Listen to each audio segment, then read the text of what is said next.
All right, everybody, as promised, here's my wrap up of pregnancy changes. So, the other thing that a woman is obviously going to feel is the baby moving inside of her, and it is called quickening. Again, I don't make up these terms, but quickening is the term for fetal movement.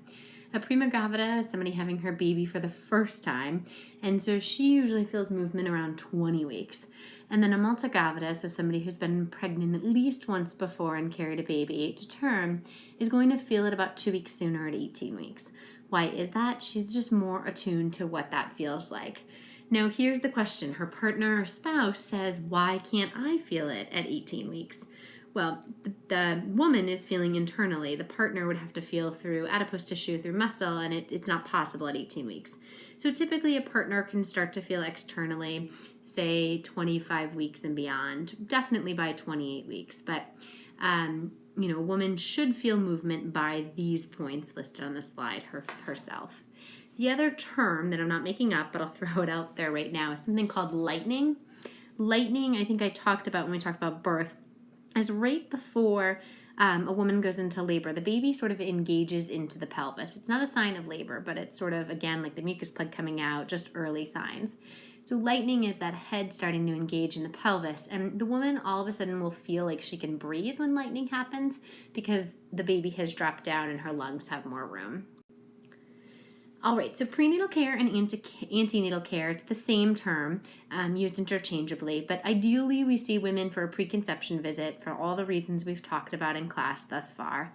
But the first visit that most women end up having, if they don't have that, is just a first prenatal visit. So they had a positive home pregnancy test, which is not a positive sign of pregnancy, as we've talked about.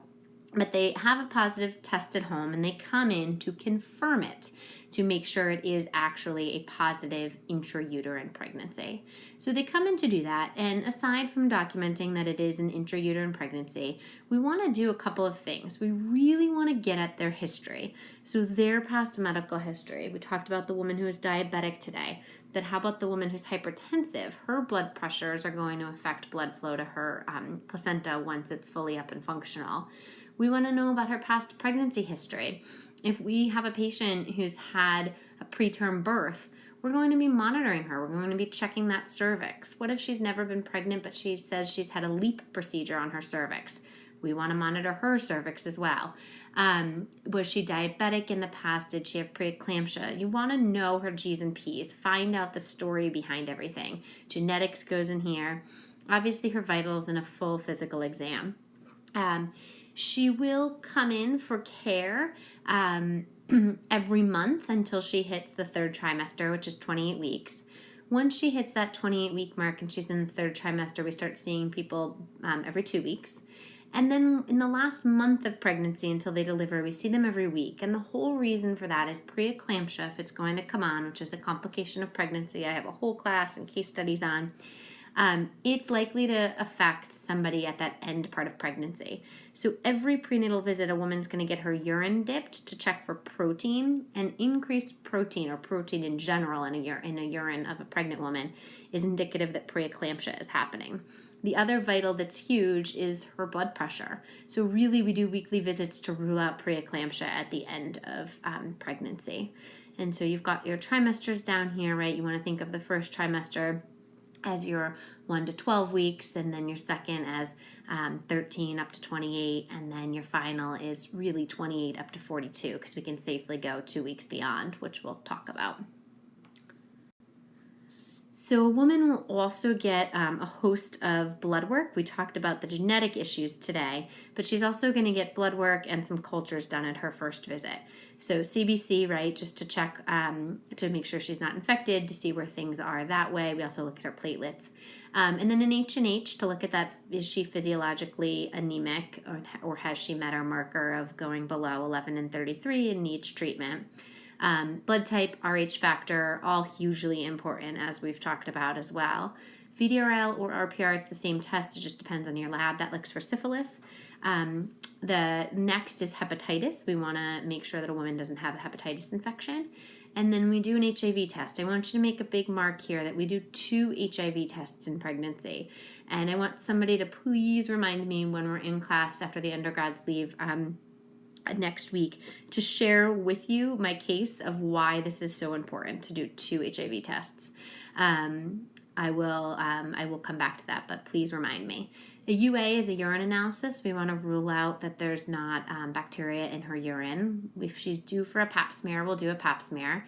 And then GCCT is gonorrhea and chlamydia. Important to rule out and obviously to treat her if she has either of those things. So every woman gets that. Doesn't matter if you're in a monogamous relationship or not. We do screen every pregnant woman at the start of pregnancy. And then genetic testing, that speaks to what we spoke about today. And then later on, we've also spoken about the glucose test and her GBS culture. So I refer you to a page in your book for this, but you want to think of who's at high risk when they're pregnant. So we're going to go with both spectrums of age, so those who are under 19 and then those who are over 35. Socioeconomically, we want to think of our lower socioeconomic groups are unfortunately at risk for high-risk pregnancies given inadequate nutrition and lack of ability to get to care in some cases. Social history, you want to think about what that patient's home life is like. You also want to think about what her past history is like. So this is where screening for abuse, past addiction, screening for various things becomes really important here in her social history. Also where she works to see if she's at risk for any environmental factors, cigarette smoking. You want to put all of that here in her social history. And again, in pregnancy, we should be screening women at least 4 times for a history of past or current abuse, sexual or physical abuse. Her past obstetric history, that speaks to what was the story behind all her G's and P's. You want to know, like I talked about on the slide before, what her risks are for this pregnancy based on her past history, whether those are genetic, whether they're risk for prematurity, whatever it is. In medical history, I think we've already spoken about too. What is she coming into the pregnancy already with that could become heightened during her pregnancy? Teaching, we've spoken about a couple of these, but the hot tub and sauna, excess heat, so hot yoga you can add here, can potentiate the issue of a developmental issue in the baby. So we don't want a woman's core temperature to rise. So that's why it's so concerning if a woman gets the flu and has a temperature that's really high for an extended period of time. It can cause issues to the developing fetus in terms of its brain. Exercise in general is fine for a pregnant woman, but you don't want somebody who's a couch potato to take up a marathon regimen. That's not going to work. If you have a normal exercise regimen, you can completely continue it as long as you're in a normal, healthy pregnancy. Douching is a sort of vaginal suppository. We don't want to wipe out that good protective leukorrhea that we have when we're pregnant. So you don't want a woman to use any sort of substance that she would try to clean her vagina with. I don't know why they sell douches. They actually are not helpful. They actually only get rid of good bacteria. We'll talk about this nutrition issue with fish and cheeses when we meet and talk about nutrition, and then avoiding exposure to secondhand smoke. We do want to talk about not just framing it of what you can't do when you're pregnant, but we want to talk about that it is okay to exercise. We really, like I said, we're preparing women for the biggest workout of her life, which is her labor.